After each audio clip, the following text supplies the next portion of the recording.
Welcome, This Is Podcast. I'm your host, Zach Schwartz, and joining me for today's podcast about the hit television show, WandaVision, and I know I almost said that it was the first Marvel Cinematic Universe show, which isn't true. I guess I would say it's the first Disney Plus and successful Marvel show that the studio has produced, and joining me to break it all down and talk about future storylines, the show itself, how the design of the show impacts the Marvel Cinematic Universe is the one and only Thorin Bartleball. Thorin, how are you doing today? I'm great, and I'm glad that slowly you have been mastering saying my full name. I always have to take it so slow. I have to take it so slow. I can hear your speech slow down. Yeah, so I don't mess it up.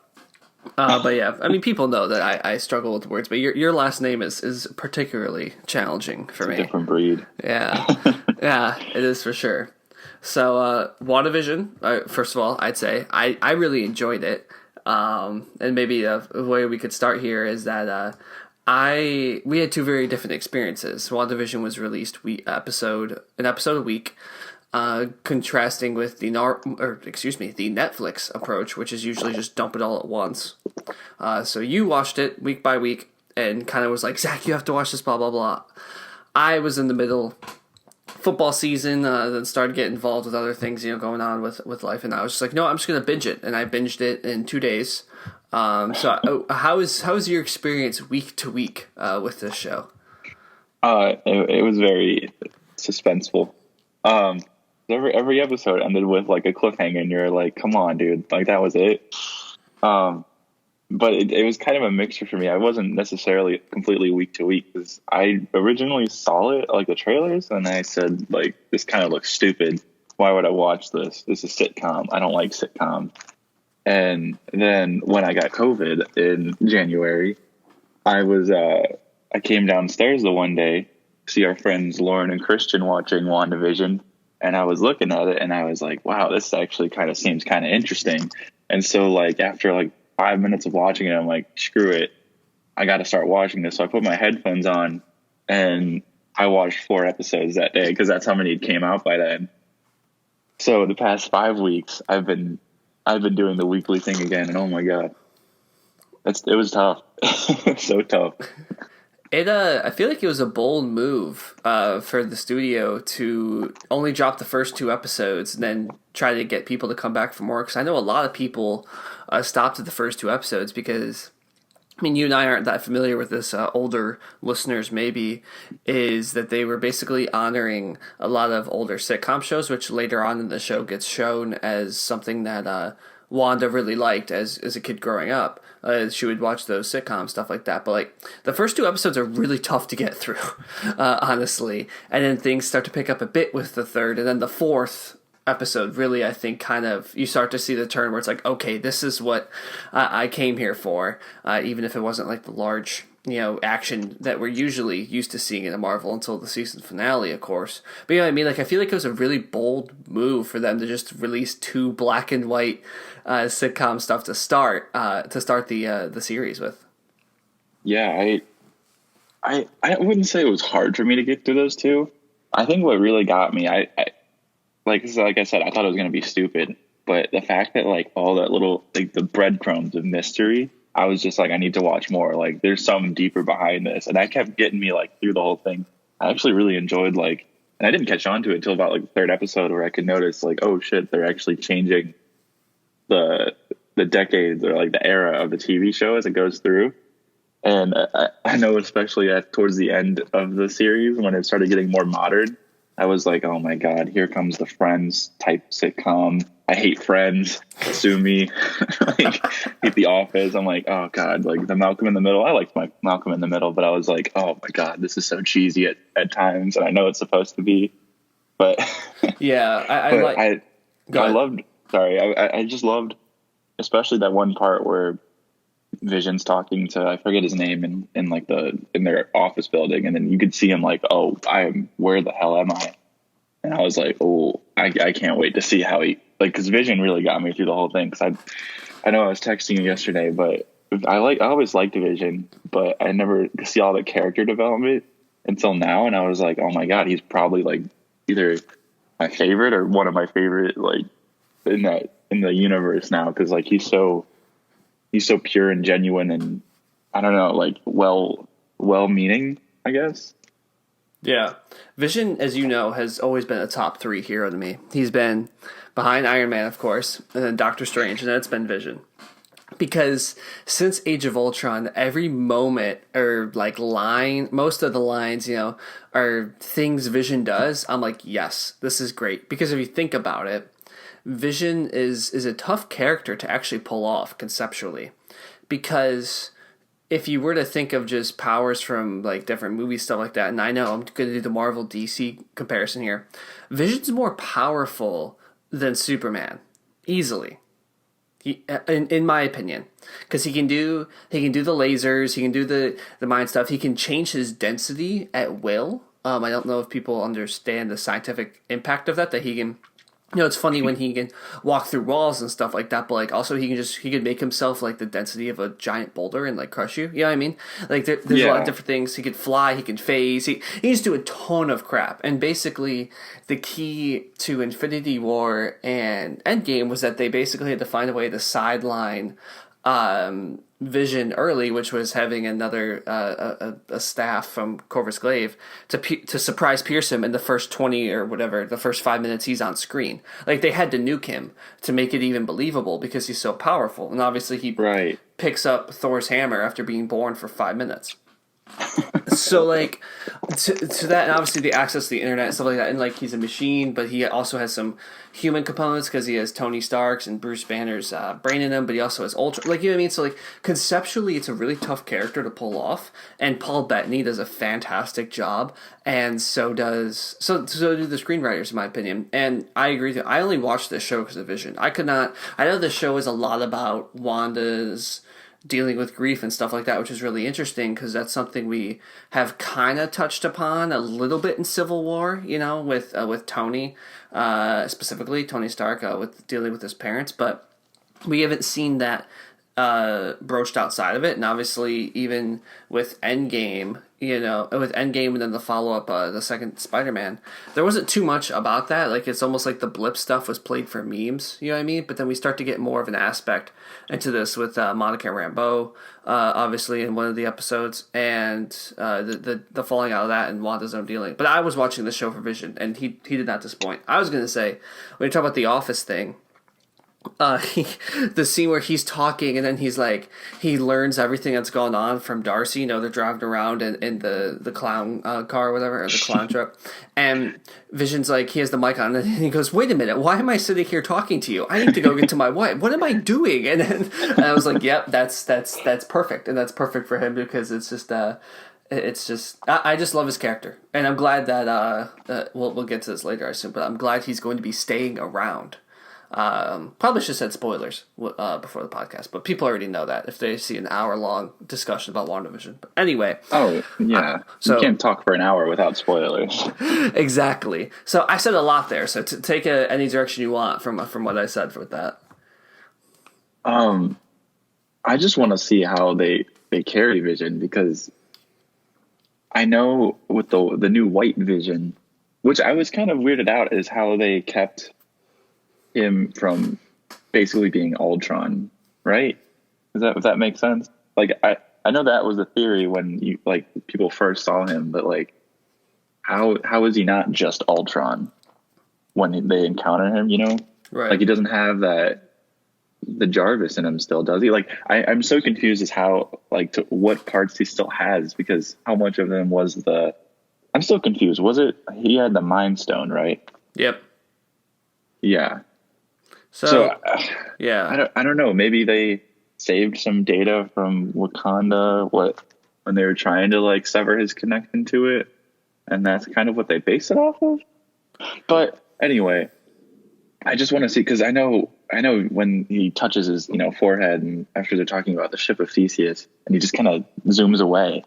Like, I wonder how he's going to deal with being Vision again. Because would you consider that I mean, I guess this is still a Ship of Theseus question. Like, is White Vision the original Vision still? Like, because so I mean, yeah, this is Ship of Theseus question. Like, because he is the original body with the memories. Without, yeah, now with the memories, but his memories are disentangled with his body now. Do you think he can like reconcile that, or I mean, does he have something completely missing still because he doesn't have the stone? Right. Will he be able to fill that void if there is a void? Like the conceptions about it are just right. I don't know. First of all, I want to say that that Ship of Theseus scene is everything I've ever wanted. Like, that was, like, honestly, I mean, it might be one of my top 10, like, Marvel Cinematic Universe scenes. Because I just, like, it's like how, because so many people, right? Like, for instance, once again, we use Superman examples, so, because people probably know more about Superman than they do Vision. But, like, if you have a Superman fighting a Superman, right? It's just going to be, I mean, actually saw this in the first Man of Steel movie, right? Where it's just a city gets destroyed, right? And so you talk about that level of power. And so, but I love how Marvel did it where they're like, Vision versus Vision is going to be solved in a philosophical debate about the Ship of Theseus. Like, it was just so on brand for the character. Once again, to answer your question, I don't think it is. Because if you think about it, right? I mean, okay, here's the answer, right? It would almost be like, I'm trying to think of this in like a human term. If you, right? Okay, so obviously Vision was disentangled, whatever, like dismembered, but it's still the original body, right? So, but he was offline for what, 5+ years, right? Because he didn't get snapped back, whatever, and they finally figured out how to fix him, right? Or 5.5 years, whatever WandaVision's timeline is to Endgame, correct? Right. So it's almost like if you if you wake up with a coma, like you're in coma for 5 years, right? I mean, because humans can't die and be reassembled, to my knowledge, yet. We're getting there, but not yet. I mean, that's coming probably. Who knows?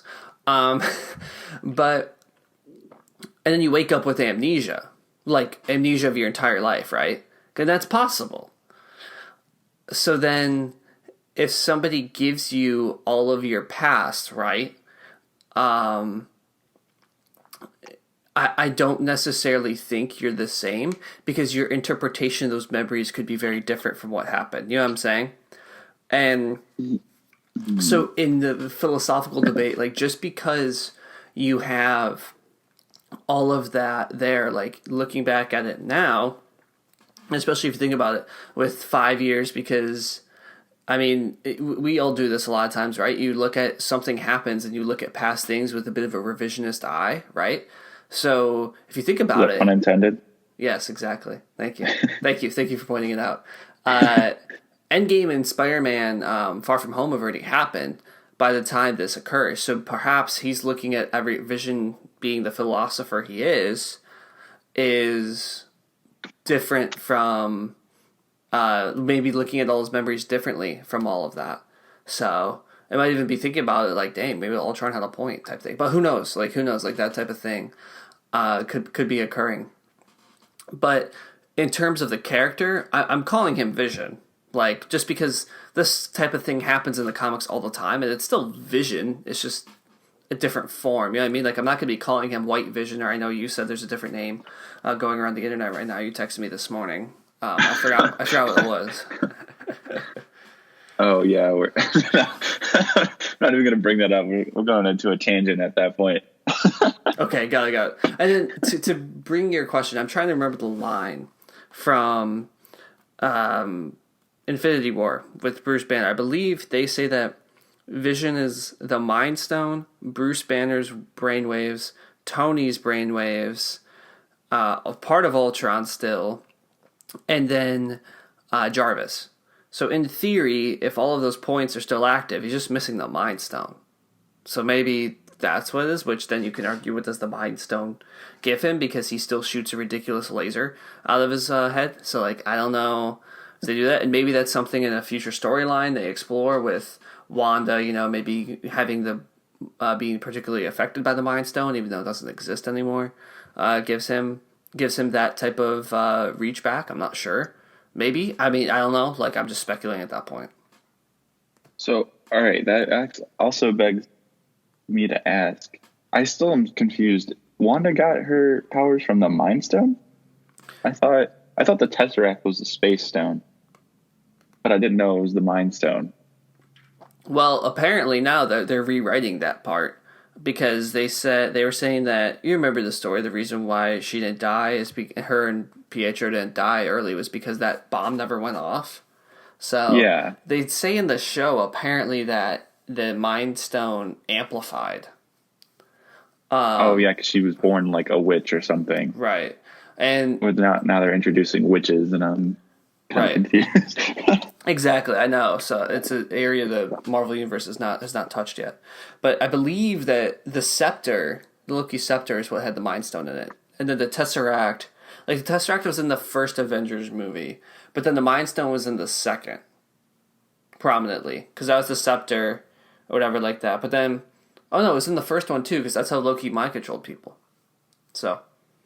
Oh, they were separate, right? Yeah. Tesseract and this. Oh, okay. I always thought, I don't know why I remembered that he grabbed the Tesseract and made his staff. I don't know. I don't know. I got confused at some point along the line. Now it makes sense. How dare you get confused with the Marvel Universe's 35 MacGuffins in every single movie? But how did they experiment with the Mind Stone on Wanda if Loki had the Mind Stone, or did that happen after the first Avengers? They lost the scepter after the war, or after the invasion, and then Loki picked it up. Hydra picked it up after that. Okay. All right, yeah. The timeline, I thought I had the timeline in my mind pretty solid, but when I was watching WandaVision, I was like, why am I confused? You think about it, that's like 10 years ago of movies. It's been a long haul like this, and going off of that as well, like Scarlet Witch is now a thing. She has not been forever. We all knew Wanda was eventually going to get that, but now she's officially the Scarlet Witch. Yeah. And the Doctor Strange thing was a big drop. It was a big name drop. And oh yeah, I don't know if you saw the detail, but back in the Doctor Strange movies, when they're in the library or whatever, and there's one book missing, that's the book that Agatha has in her little den or whatever. Oh, really? And that's the book that Wanda's studying at the end. I did not notice that. I knew there was a book missing, but I did not know it was that one. Intriguing. At least that's what everyone's saying, because it looks like the rest of them in the scene. I don't know. I just saw a post about it, and I was like, you know what? That makes sense. Very well could be. And of course, even before the show was confirmed that, it was confirmed that Scarlet Witch and Elizabeth Olsen would be in Doctor Strange Multiverse of Madness in, I think, a year or two. So, as a co-lead. Yeah. So, she's going to be in there. Who knows, because what her role is going to be, because I think a lot of people were kind of thinking a Reddit theory, whatever, which we got to stop listening to Reddit theories about all this stuff, that like Professor X was going to show up, that whoever, like all this stuff, like sometimes Marvel just likes to have fun. They reduced Pietro and the Evan Peters casting a Quicksilver to a boner joke. I mean, that was the biggest dunk on fans and Reddit people I've ever seen from Marvel, honestly. They gotta. It kind of disappointing, but at the same time, I'm still thinking like there's got to be something behind that, right? They can't just do that. I mean, I think eventually that they're going to come in. I mean, I believe if you look on the Wikipedia, there's a Fantastic Four movie coming in 4 or 5 years. But my guess is that they had to. They had a plan, right, for 4 or 5 years down the line. And just because they got the Disney Fox thing to go through, I don't think means that alters too much. Also, I mean, there's not too much space for the X-Men, if you think about it right now, at least, if you really think about it. Because we went from older Avengers, right? So the Iron Man, Captain America, like those type of people are out right now. Hulk, who knows? Thor's going to be probably passing the torch in his next movie coming up, Thor 4, to Jane Foster. But like they already have that next generation set out. So maybe once those people start to grow into it, maybe they'll find some space in there. But I mean, and obviously now we've had 2 scroll teasers for Captain Marvel 2 in post-credit scenes now of the last 2 Marvel projects. So that they're obviously putting their eggs in the Captain Marvel basket as well, in a major way. Oh, that's right. I forgot about that end scene with the scroll. That was, yeah, because they have Secret War planned out, I think, too, right? Yeah, I think Secret Invasion or Secret Wars. It's been hard to keep up with, man. I gotta be honest. Yeah, I was looking at all like the titles that they have planned out for the future, and I was like, oh, I didn't know they had it all planned so far in advance. And yeah, I know I followed a little. I know a little bit of the comic book, but once you get out of Thanos and everything, I'm just completely lost as to how it just all like diverges in 20 different ways. And at this point, I'm riding pretty much blind. For sure. And I think too, people sometimes question the amount of content, and this show gets put with this thing, and this show correlates to this movie, and this movie's going to tie back into this piece from 6 years ago. And people might get annoyed at that, but that's how comic books work. Now, I wasn't the biggest comic book fan, literally growing up, just because they were already on TV and stuff like that. Right. But reading back in the stories, you're just like, wait, so this goes here, and there's this distant universe, and this and that, and there's this alternate version of this character. Like this is how it works, and it's alternated a lot, and it's going to reset a lot as well. So, I mean, the fact that Marvel was ambitious enough to... I mean, I don't know how big they thought this would be in 2008 when they released Iron Man with trying to rehabilitate his image, Robert Downey Jr. as the lead. But it's kind of incredible that they're able to pull off just the degree of connectedness. I know we can dilly-dally with a couple things here or there that they've fallen back on, but overall, I mean, the wins are there, and obviously compared to their biggest competitor, DC, right now. The wins are there, and it's going to be really interesting, I think. And to be honest, I mean, I know you and I have I think I've seen almost every single Marvel project. I still haven't seen The Incredible Hulk. So that's the one I haven't seen, and basically because they kicked it to the can when they were done with that movie. But I don't know how much. I mean, as obviously we're becoming adults. We're soon exiting college in the next couple of years and stuff like that. I mean, I don't know how much more I'll be able to go with. I'll try to watch all of it, but there's probably going to be some things I'm just like, what, I don't really care about this character. I'm not going to watch this series. But then again, that's how comic books worked in the past, right? You're like, I'm not going to buy this issue for this, but I'll see the big thing, you know what I mean, where they all combine and maybe read the Wikipedia page to catch up for a minute, And that's what it might turn into, which is incredible that they're able to do that, because it's basically monoculture now. Yeah, I think, because I've always thought like multiverse stuff was always like stupid to me, because I feel like it's a way to get around stuff you wrote in the past and just be like, oh, well, this never happened here. We're just going to go from here. And I guess it might have been just looking at stuff like how DC did their movies, where nothing is consistent anymore, or ever was. So I was like, that's kind of a dumb idea. But I feel like if Marvel does it right, you can have still the main, because the way the reason I like a lot of the Marvel movies is because like it's not so, I don't want to say like goofy, but like it doesn't look like you're reading a comic book. Like there's actually decent character development and like actual good messages in the movies, and it kind of feels as much space magic is going on, it feels kind of grounded instead of just being like way over the top or just confusing, like following the storylines or whatever. But like if they do the multiverse thing right, they could have multiple different like series going on with different events taking place. You can be like, oh, I don't like this multiverse thing. Like, I feel like that's kind of a stupid way to go. Well, okay, that's fine. It's not like that affects all the other shows going on or whatever. By the way, I really hope if they do multiverse stuff and like maybe the X-Men is in one of them, I don't know if they could ever replace Wolverine, but you know who would be a great actor? The girl that played, I forget her name. I forget what the comic book name for it. But the girl that played um, the Wolverine clone in Logan, Oh yeah, yeah. she would be, I think, would be a great, I don't know, continuation off of that. Because, oh man, I love Logan so much. I hope that's like a canon alternate reality going forward, because that would be a waste to just get rid of that movie. That movie was so good. Yeah, I mean, you bring up a good point. Is that the X-Men are going to be tough to replace? You know, Hugh Jackman as Wolverine. You know, Charles or not? I was going to say Charles Xavier. Goodness, goodness. What's the British actor's name? I'm losing it. Patrick Stewart. Yes, that's right. Sir Patrick Stewart. Yes, as Professor X, and even the younger ones now with McAvoy, and then you have Fassbender as Magneto. Like those type of characters as well. So it'll be interesting.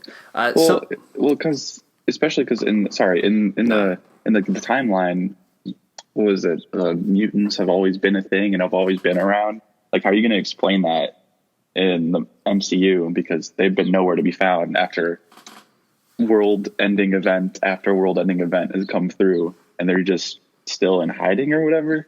Same with the Fantastic Four. I don't know how they're going to do that. Maybe it's I just hope they don't bring these characters in as if they were there the whole time. I hope they do something to like, yeah, in this storyline, this happens this way for it to make sense, or it just happened in a different multiverse sort of thing.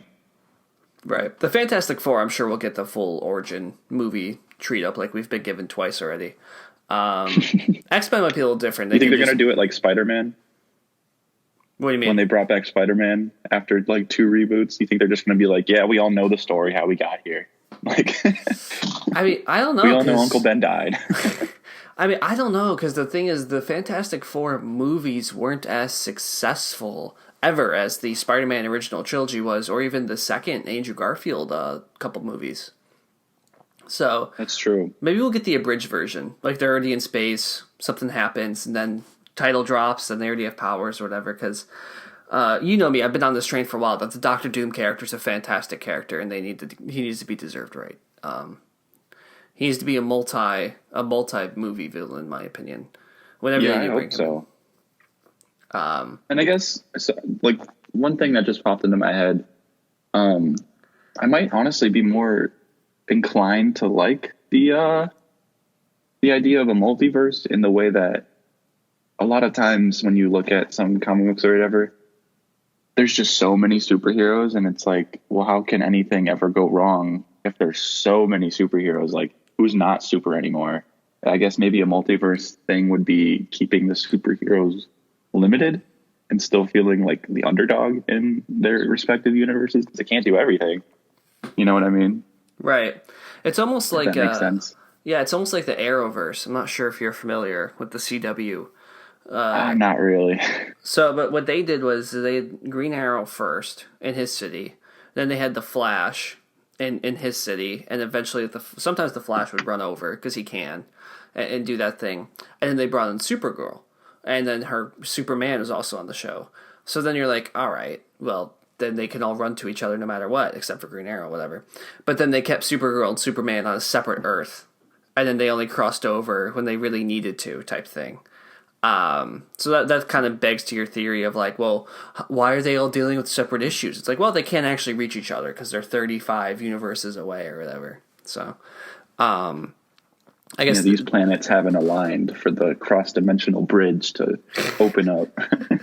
Oh man, the nerd talk is only going to increase, I think. So I also I thought of this too, and then I want to ask more about Scarlet Witch and her role in upcoming projects.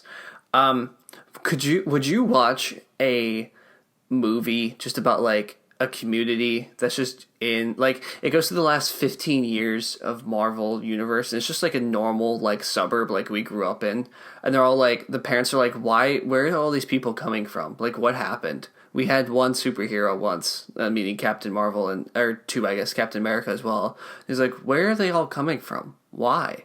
It's almost like the Transformers thing. It's like they come to Earth because of its magical being or some bullshit, you know? It's like, what happened? Like, you know what I mean? Like, there's just an explosion, to your point. I think it'd be kind of funny.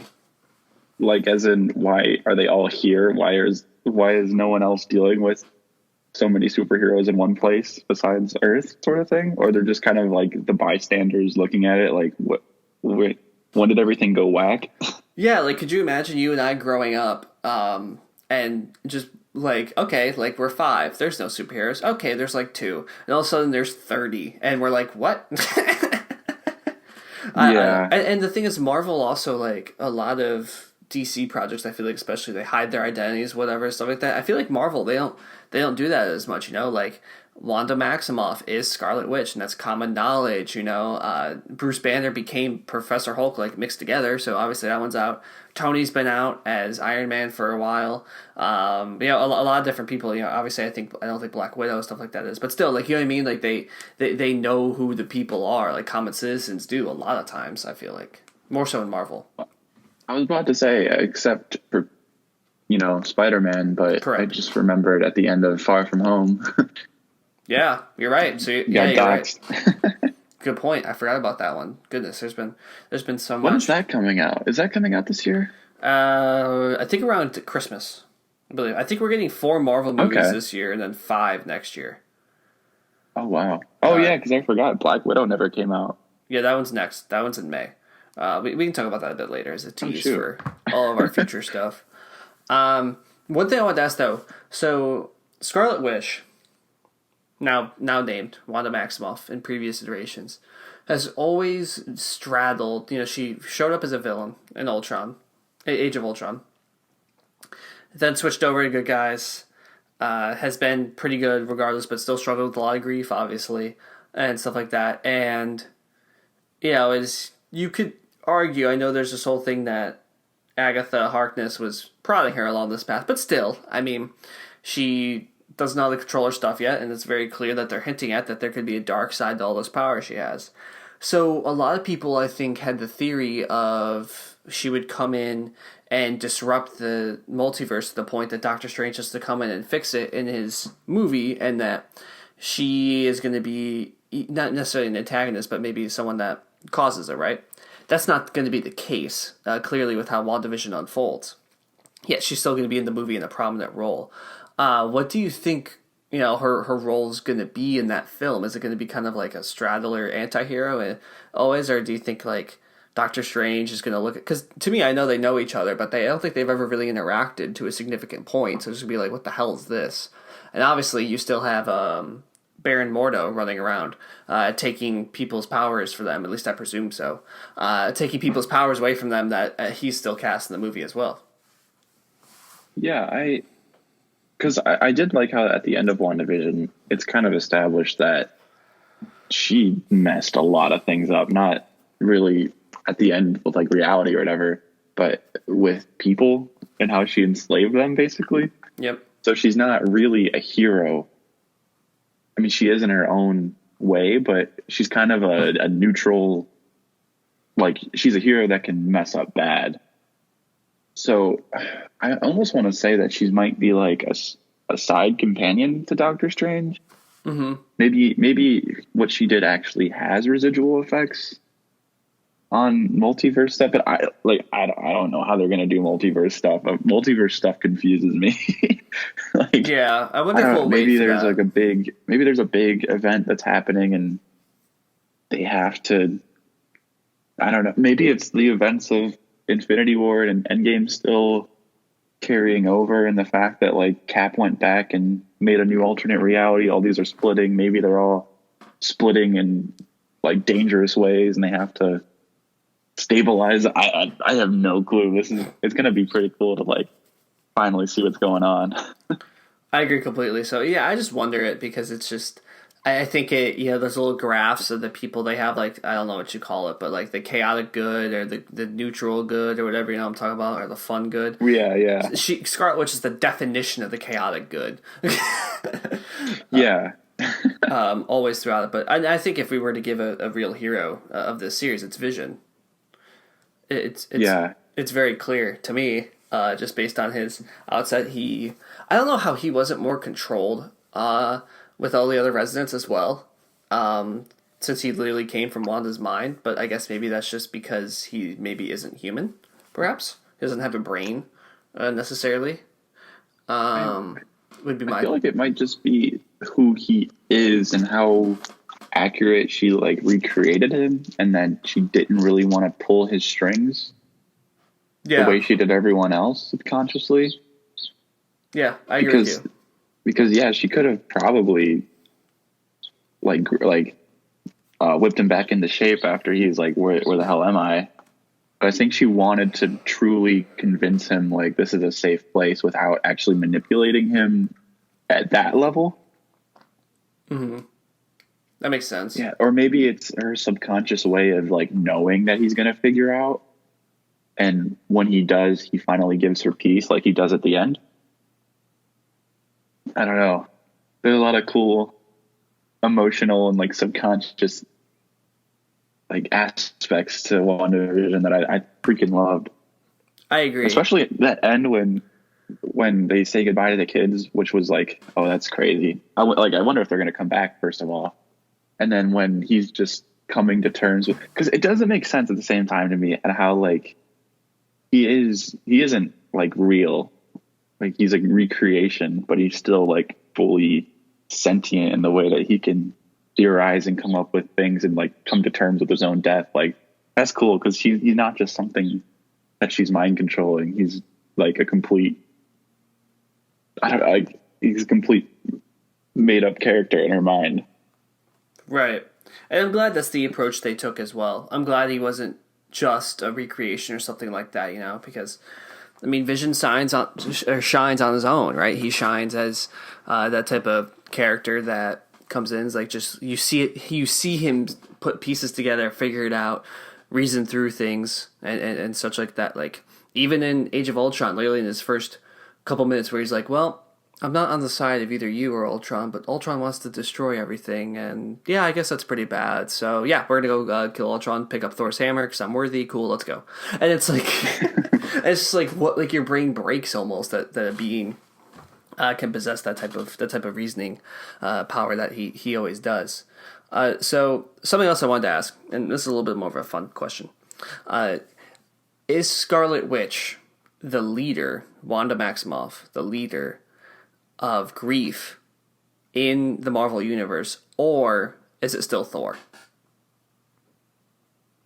I would still say Thor. I agree, but not in. It's not represented in such a pure way that Wanda's is. Like his is kind of, especially his character now is more like a, yeah, that happened. That sucks. Like I'm sad, but that's funny. Quick joke. But Wanda's actually like completely internalizing it. And you can actually like see her mind working and how destroyed she is about everything. Yeah. I almost want to say that's kind of like at the same time, a representation on how grief and emotion is portrayed for men and female characters in general. Like I appreciate how they recognize Thor's grief, but at the end of the day, it was still like funny quip. Let's get back into it.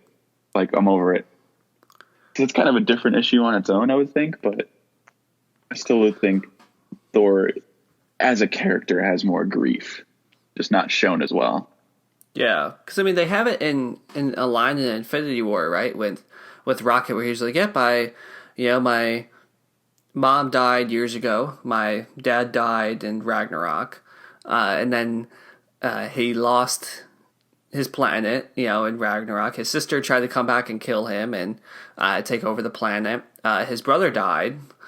And Loki, and then Heimdall died, his best friend. Then he lost half his planet, and then at that time they didn't know where they were. But yeah, half his people are dead, and all in the span of 2 movies. Yeah, and then it's just kind of almost Rocket's like, oh shit, and then Thor's like, yeah, whatever, gotta go on, gotta kill Thanos. And I think you're right, and that almost I was thinking about that as I asked the question, just almost the way at least people perceive show grief, and it really is true. I think a lot of times as men, you're supposed to hold it in, keep going on with the job, stuff like that, and women, it's portrayed, at least in common society. I'm not saying it's always true. Don't come after me, people. That it's portrayed as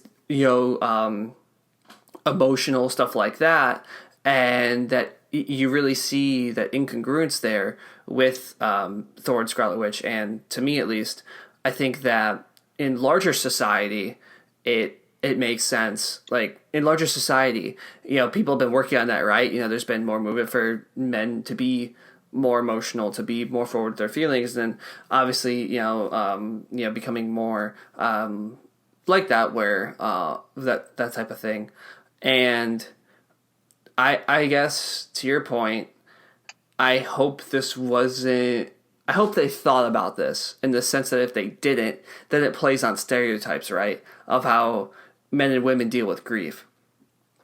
I hope, though, I mean, I'm not saying the comparison directly, but I hope, though, it was intentional to the character, because then Thor represents the male aspect of society of dealing with grief, and then Scarlet Witch emphasizes the women part of that. Do you see what I'm saying there? How I it could become problematic, but I hope it wasn't. But we'll never know that answer, right?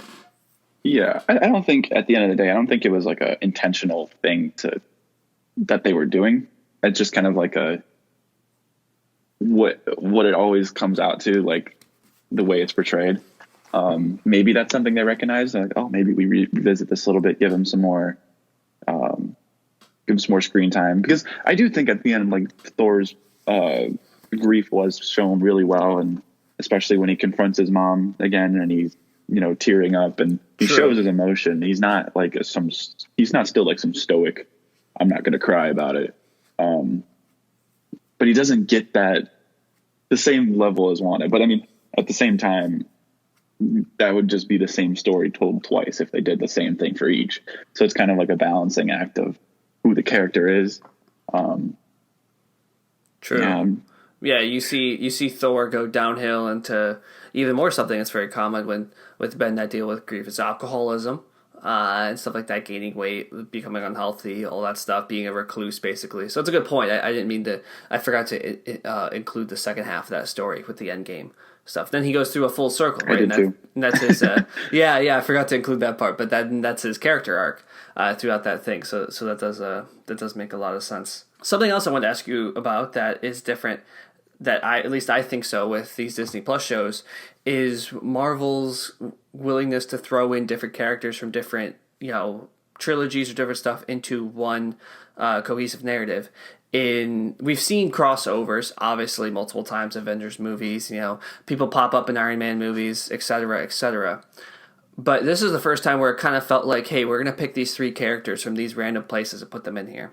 So obviously you have Wanda and Vision, you have FBI agent Jimmy Woo coming from the Ant-Man, I believe Ant-Man 2 specifically. And then you have, or Ant-Man, the first Ant-Man, either one. Then you have Monica Rambeau coming from last seen in Captain Marvel as a child, because Captain Marvel is back in the 90s. She's now a sword agent.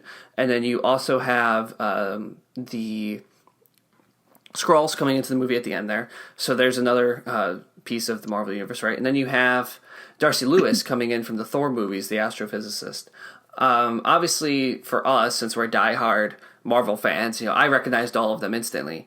How do you think, though, that this type of strategy, and it worked, it didn't feel forced or anything like that, but I'm just saying of taking, maybe the fifth character from a movie, plotting them into the third leading role on a TV show or something like that. Do you think this is going to be something Marvel keeps doing, and how do you feel about it? What were your thoughts about it when you saw these characters appear in the show, just kind of organically? Honestly, like, I recognized them, but at first it took me a little bit to like actually figure out, oh shit, where did they come from? What movie did I? Because like there's so many movies, I keep forgetting, especially because if they're like on the side. But I did like it because I was like, hey, I know who you are. Especially Monica. It took me a second, but I was like, oh wow, that's that girl, whatever. I hope they keep doing it because I love the continuity of like, yeah, this stuff happened not just in that movie. There's still people that exist now. I hope they don't do it to the effect that like, no matter what happens, there's always someone Like I hope they keep introducing new and unique people, because the world is not that small for them to be in every place every time. But I did enjoy seeing every once in a while, oh yeah, I know that person. They brought him back. He had a small role there, and now he's more prominent here, because that's kind of how I like how natural it kind of feels. Like, oh wow, I recognize you. Right. That does make sense, and I agree. I think as long as it feels organic, right, it makes a lot of sense. I will say they did miss an opportunity, which I'm sure if they did it, everyone would have saw it coming miles away. But like when Darcy gets pulled into the hex, they should have, and it was like a 2000 setting. They had the opportunity to turn her into the waitress from Two Broke Girls, but they didn't. And I was like, damn, like that would have been funny as a callback, but whatever. For sure, it definitely would have been having the previous actress, go back in there and play that role. So it definitely came up in the meeting. You know that. Yeah, they're probably like, "No, that's too on the nose. We can't do that."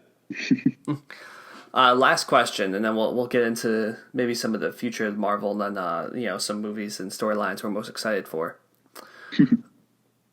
Director Hayward, one of the not worst, but one of the probably pure just evil guys losing faith in humanity, right? I mean, I know they were fake kids, or not fake kids, but kids of Wanda's recreation. But this man was shooting a gun at children. Yeah, even Thanos had a point. Yeah, they had plenty of time to give him motivation, but it just seemed kind of like a mustache twirling bad guy at the end, where I didn't hate him at the beginning. I was just like, this guy just has different motivations. And at the end, it just seemed so irrational at the end that he just had something to prove to himself, and he hated everyone else. Like, come on, man. You can't still be trying to do this after everything happened. So why are you doing this, if not just to be the bad guy? Yeah, he said something about past 5 years making it tough or whatever like that. And the issue then being that like Scarlet Witch, because this whole directive is in trying to kill Scarlet Witch, and remake Vision into a weapon he can use, which of course, a supervillain mood there, and lied about it and stuff like that, and tried to make Vision a weapon, which he said he did not want to be. That was his will. They mentioned that in the show. And right. The issue though is Scarlet Witch helped destroy Thanos, and obviously based on Spider-Man Far From Home, we know that news went around of who helped, who was there, stuff like that, and who helped in the final battle against Thanos. So people should have known that, especially the director of Sword.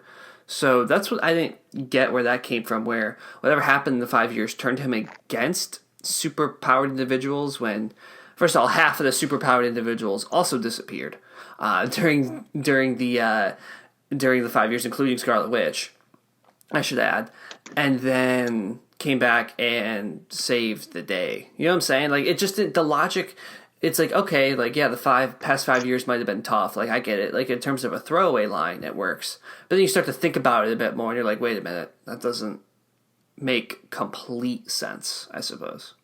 Right. I was kind of hoping they would give him sort of like the X-Men villain vibe, where it's a human that's like, dude, we've had all of our problems have been because of people like you.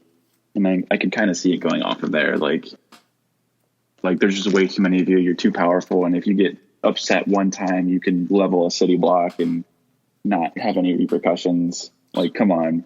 I could see where that grievance would come from. And it sounded kind of like he was going that way at one point, and then it just stopped developing, and he was just a bad guy.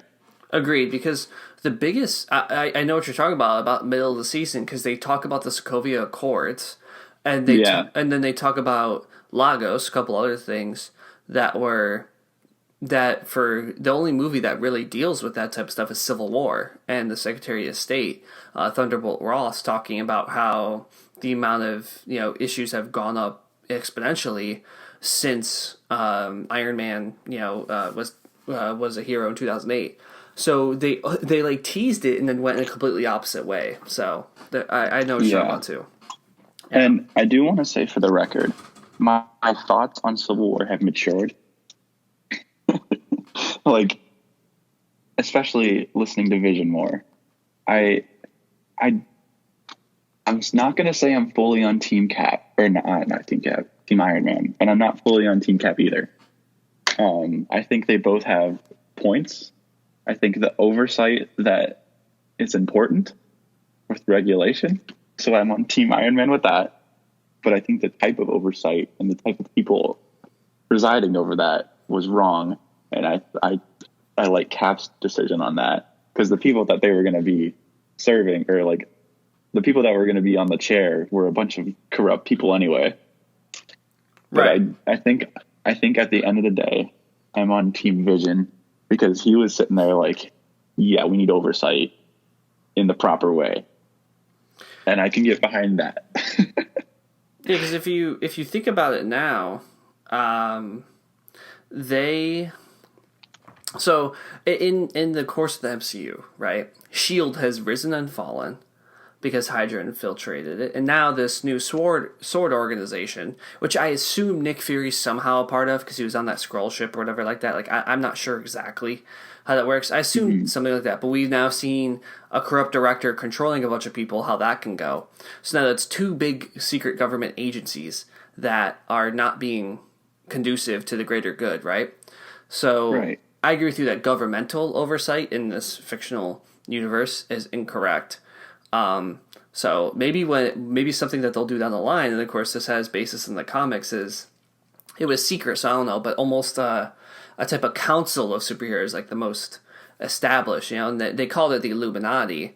Ironically, in the comics, I remember because I sent this to you that maybe this would get created with in the wake of Infinity War Part 2 at the time. That's what it's called. And there were 6 members, and each one got to keep an Infinity Stone. I believe it was like Iron Man, it was Professor X, it was Reed Richards, it was Black Panther, like those type of level people.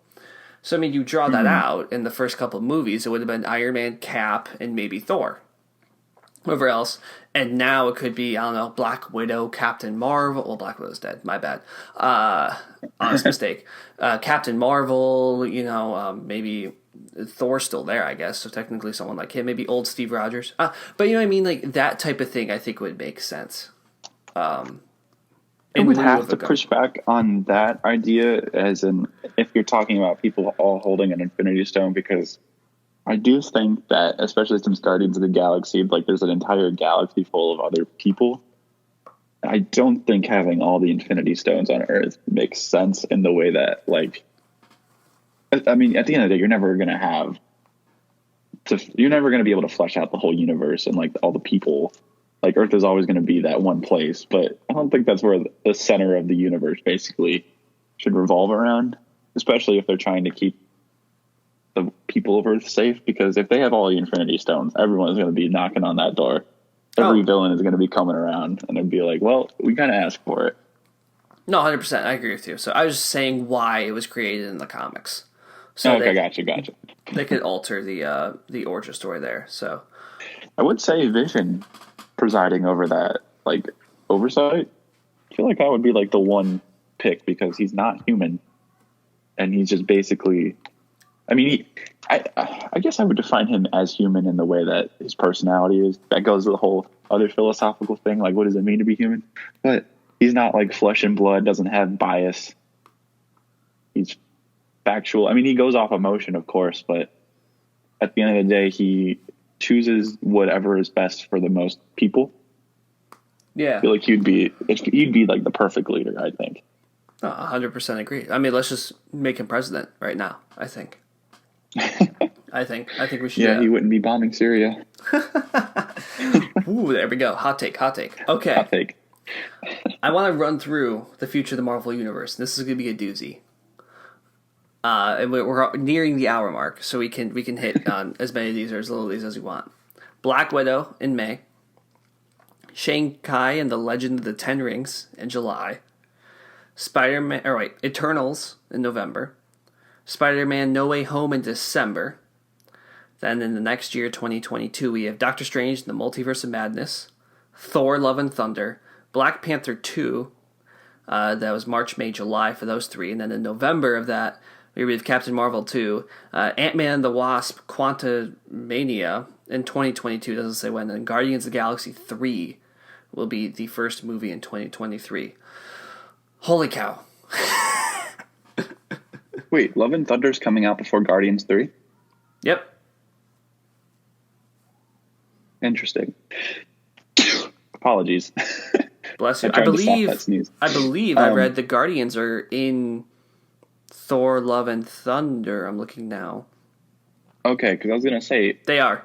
Well, I thought, yep. Yeah, okay. I was gonna say, like, how does that make sense? Because I would think Guardians 3 would come before, because he's like, let's go on an adventure at the end of Endgame. Yeah, maybe. Also, I'm so excited for Love and Thunder because Natalie Portman is like, I love Natalie Portman as an actor. I like a lot of her movies. Star Wars, of course. I don't know if you've ever seen Annihilation. That movie was amazing with her in it. Mm-hmm. Yeah. Have you seen that movie? I highly recommend it. I think I have. I could be wrong. I'm not sure. Yeah, but no, I wonder because is she older than Chris Hemsworth? Oh, I don't know. Hemsworth is sneakily pretty old. Oh, maybe she is. Okay, Portman's 30. I don't know. Portman's 39. Hemsworth is 37. Yeah, so I don't know if I couldn't see him really passing the torch to her. Well, because I feel like they would have kind of the same energy. I mean, I feel like he might pass the torch, but they might exist as like a duo. Well, okay, yeah. So you're right because here's the subtitle for Natalie Portman's character, and this is all on Wikipedia, so they've already confirmed this. It says an astrophysicist and Thor's ex-girlfriend who is undergoing cancer treatment while becoming the superhero, the mighty Thor, and getting similar powers to Thor. So she is not Thor self; it's a different type of deal. Because I guess that would have been problematic for Marvel because in the comics, right, Thor has an alternate human identity, but here he doesn't. They never gave him a name. He's Thor. Oh, he does? I believe he's Donald Blake in the comics. And I think they even played around with it. But yeah, he doesn't have like a human name. I think he's just Thor. Oh, yeah, I never knew that. I never dug that deep into comics. That's kind of cool. I like that though, because that doesn't mean he can just give away his power like that and just become a normal guy because he isn't a normal guy. Right, exactly. And then I mean, maybe he'll try to like give her some power or something like that.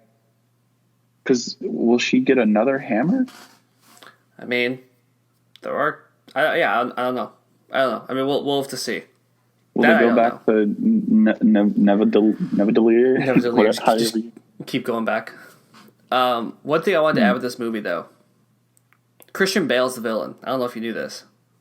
Oh. Do you know the character he's playing? No idea. He has no information underneath it. But I believe, I'm guessing he's the villain because his character name is called Gore the God Butcher. That sounds kind of villainy. Kind of. I think I've heard that in a YouTube video about comic books, and I was like, I don't know who that is, but that sounds kind of bad. I think I have heard that name. I just can't. I don't know who the character exactly is. Yeah, I'm not sure either. But yeah. So there's that. Maybe he tries to like take the power away, and she takes some of it, or yeah. I don't know.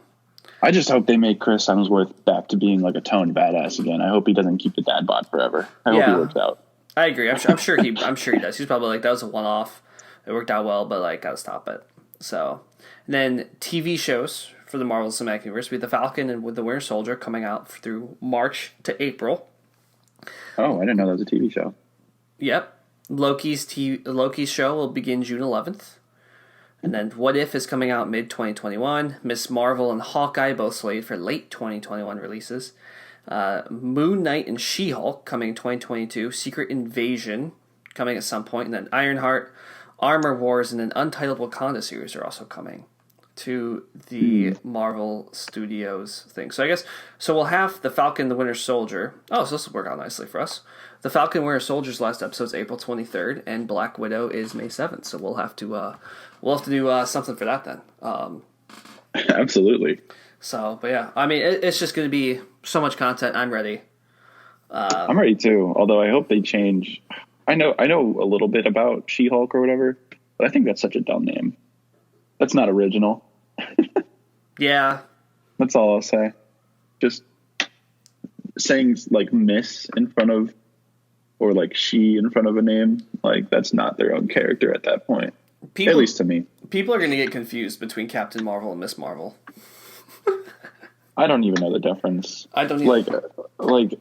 Like I said before, everything going on from now is like, you said Eternals and stuff. I don't know what I'm expecting. It might go off the rails for me. Yeah. But I'm excited to see what they got. I'm just not as I don't know. I don't want to say I am not as invested, but I'm not as confident in my way of predicting the future. Like, I don't know what to expect anymore, so I'm kind of just like, okay, we'll see what happens. I got nothing to hold it to, so I hope it's good. Well, I think too, because back in the day, we used to have all the time in the world to get on Reddit, look up theories, read this CBR article, do this YouTube video, all this stuff. And now we're just kind of like, we're doing a lot of different stuff, and I think along the main line of stuff, I agree. I'm really excited for Thor: Love and Thunder. I think it's gonna be a great movie. I love Doctor Strange. I'm super hyped for that. Obviously, Spider-Man coming later this year. Super hyped for that. But then when you get Eternals, it's like, okay, am I really gonna read up before the movie, or am I just gonna watch the movie? You know what I'm saying? Yeah.